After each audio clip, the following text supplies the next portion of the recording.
tempo que só se fala de inteligência artificial e como, inclusive, se aproveitar dessa ferramenta na educação. Eu sou a professora Priscila Mello e esse é um canal dedicado à tecnologia e à educação. Sejam todos bem-vindos.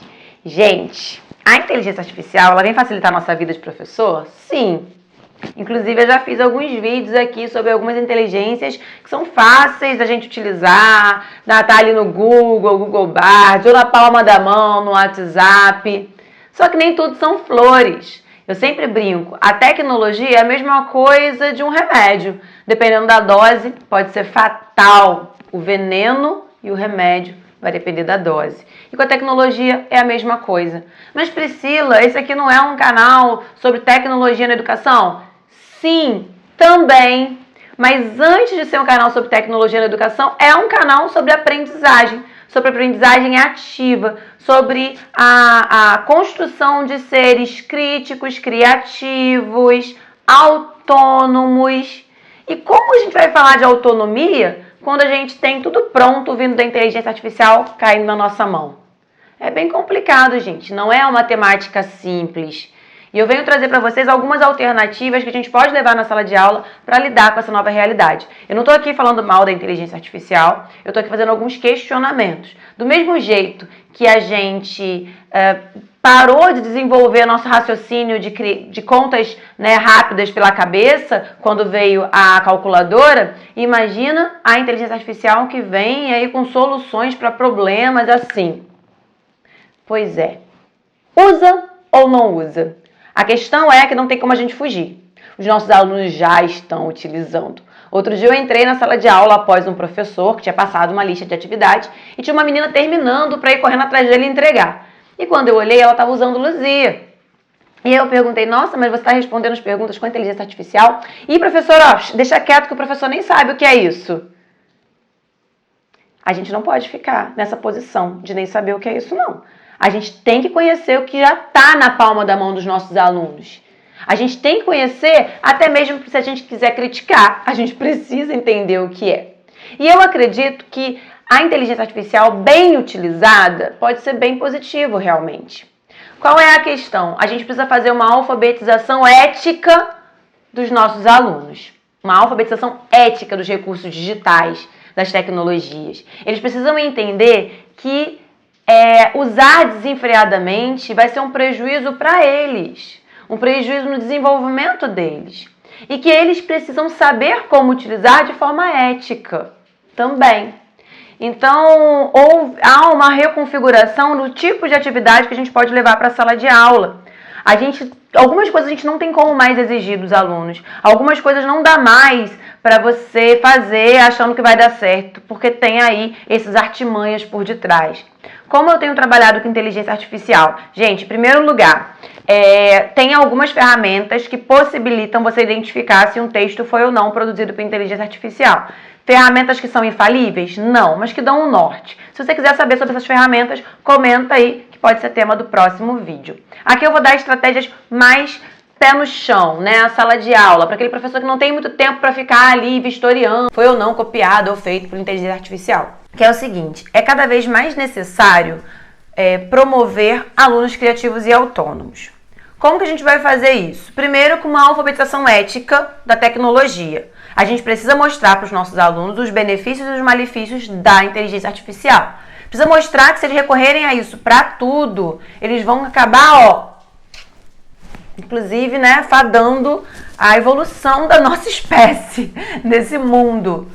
Então, precisa ter essa noção. E para o professor apresentar essa noção para o aluno, ele precisa conhecer também. Segundo ponto, a gente precisa repensar como a gente vai cobrar as atividades dos nossos alunos. Vou dar um exemplo. Há muitos anos eu faço um trabalho com eles que eu amo, que é transformar a aula numa paródia.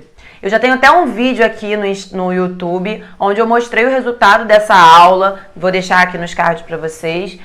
Uma aula sempre foi muito sucesso, foi muito legal e dava muito trabalho para o aluno, mas quando eles produziam era sempre muito incrível. Que eu ficava ali o mês inteiro trabalhando determinado assunto, com aulas expositivas, com jogos, com atividades diversificadas, várias formas diferentes, que é o que eu defendo.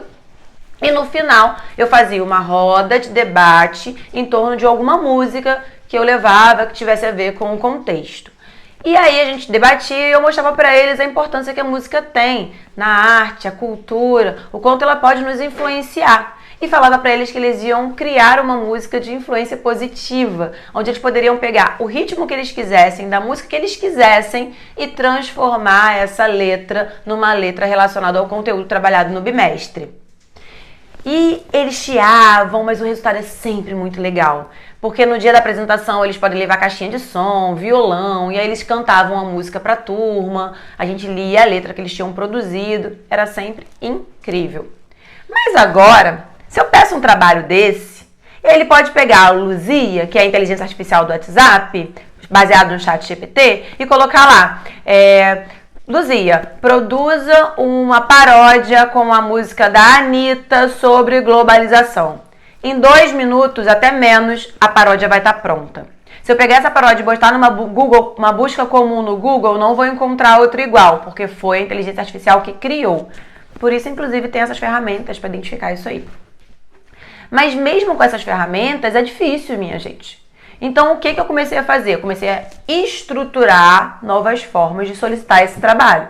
E isso aí para qualquer outro trabalho que você vai solicitar. Então, por exemplo, agora eu apresentei esse trabalho para os alunos, eles vão ter que trazer esse trabalho para mim. E eu falei para eles, eu sei que muitos de vocês vão recorrer à inteligência artificial. Muitos de vocês vão querer recorrer à inteligência artificial.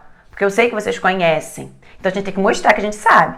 Mas eu acredito que isso pode ser prejudicial. Eu mostro alguns vídeos, algumas pesquisas que mostram, né, esses perigos. E eu sei que vocês têm capacidade criativa. Eu sei que vocês podem criar por conta de vocês. Eu prefiro uma coisa mais simples criada por vocês do que uma rebuscada pela inteligência artificial. Faço todo esse trabalho, mas mesmo assim, lógico que vão ter alunos que vão recorrer. E eu falei para eles esse bimestre, não vou descontar pontos se vocês recorrerem à inteligência artificial. Eu consigo saber se foi, né? Porque eu tenho recursos aí para buscar, mas não vou descontar. A diferença é que agora, ao apresentar a música, todo mundo vai ter que mostrar também o significado daquela letra em relação ao conteúdo. Vai ter que explicar os pontos da música, as estrofes da música, o que ela tem a ver com o conteúdo, em que momento que eu expliquei aquilo em sala de aula, da onde que ele tirou aquela informação. Eles vão ter que mostrar que realmente construíram aquela apresentação,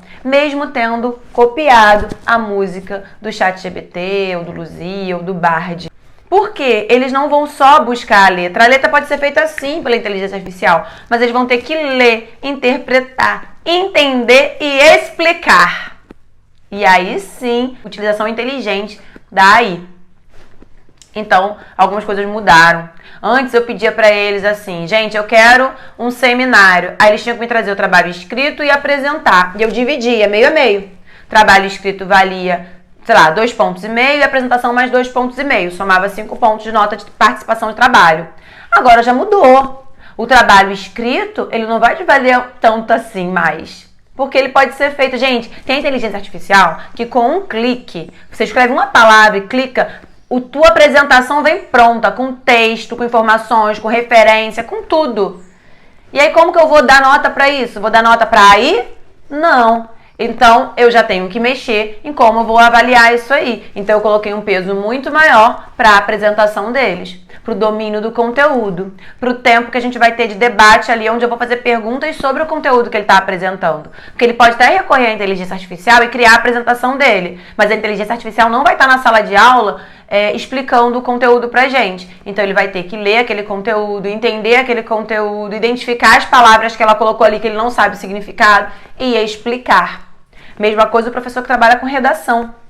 Você consegue garantir que não foi copiado se você estiver na sala de aula e recolher as redações recolher os celulares deles para eles fazerem a redação. Beleza. Agora pediu para casa,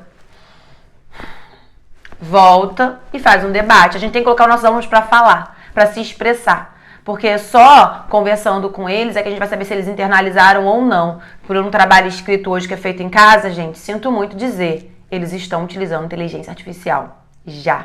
E desde muito novos, o que é muito triste. Então, a gente tem que também repensar a nossa atuação, os trabalhos que a gente passa, como que a gente vai conseguir fazer com que esse aluno tenha um senso crítico sobre isso, porque a inteligência artificial erra. vem facilitar a nossa vida, né? Por exemplo, eu no meu curso, Professor Magnético, eu ensino os professores a utilizar a inteligência artificial, a estar um passo à frente dos alunos. E aí eu mostro pra eles, ó, não é só chegar lá no Google Bards e fazer uma pergunta. Ai, cria aí questões pra mim sobre erosão. Não. Para o professor usar de forma otimizada, é legal pegar um texto sobre erosão que ele acredita, que ele confia, que está na versão digital, né, em PDF e tal, que tem os livros, inclusive didáticos na versão digital. Bota esse texto dentro da inteligência artificial e fala, com base nesse texto, elabore questões como se fosse um professor de geografia de uma turma de ensino médio. Então até a gente tem que saber como utilizar, saber como pedir. E aí as coisas vão vir muito mais bem elaboradas. Vai facilitar a nossa vida? Vai. Você vai fazer a curadoria ali, vai olhar com senso crítico, vai ver se está tudo certinho e tem um monte de questão pronta para você. Olha que maravilha. Mas a gente também tem que ter esse senso crítico de que a inteligência artificial erra, de que a gente não pode recorrer a ela o tempo todo. Eu não recorro para planejar minhas aulas, por exemplo. As minhas aulas dependem da minha criatividade. Ela pode ser um auxílio a mais, né, para colocar isso em prática. Então, gente, mudou tudo. Mudou tudo. Quem ainda tá agarrado ao passado vai ficar para trás, vai ser engolido por essa tecnologia. A gente fala, a inteligência artificial, a tecnologia não vai substituir o professor, mas facilmente um professor que sabe utilizar vai substituir outro que está obsoleto. A gente precisa conhecer, não para que o nosso aluno esteja o tempo todo conectado, para nossa aula ser o tempo todo conectado, o tempo todo com tecnologia. Muito pelo contrário. Aqui no YouTube, lá no Instagram, eu ensino metodologias ativas que nem envolvem tecnologia. Mas a gente precisa saber que é o mundo que está aí. Ah, então eu vou proibir eles de usar celular na minha aula, nunca vai usar. Gente, os meus alunos, eles guardam o celular na caixinha quando eu preciso. Tem muita coisa que a gente faz que a gente não usa recursos tecnológicos mesmo, não usa porque não cabe, não funciona, não é para aquilo. E é muito contato com a tela, a gente não precisa exacerbar isso, mas a gente precisa excluir completamente. Então, usando com mediação, sabendo os momentos, planejado, né, direcionado para usar, é até muito legal, que é um momento em que ele vai ter contato com isso de forma educativa. Então fica a dica. E aí, achou que essa reflexão tem sentido? Comenta aí e me diz se você também gostaria de conhecer essas ferramentas que possibilitam você identificar se foi ou não feito por inteligência artificial. Bora estar um passo à frente nesse processo educacional do século XXI? Segue aí, comenta, compartilha e é isso, gente. Não tem jeito não. Tá aí. Como a gente vai lidar com ela, aí depende da gente. Beijo, até a próxima.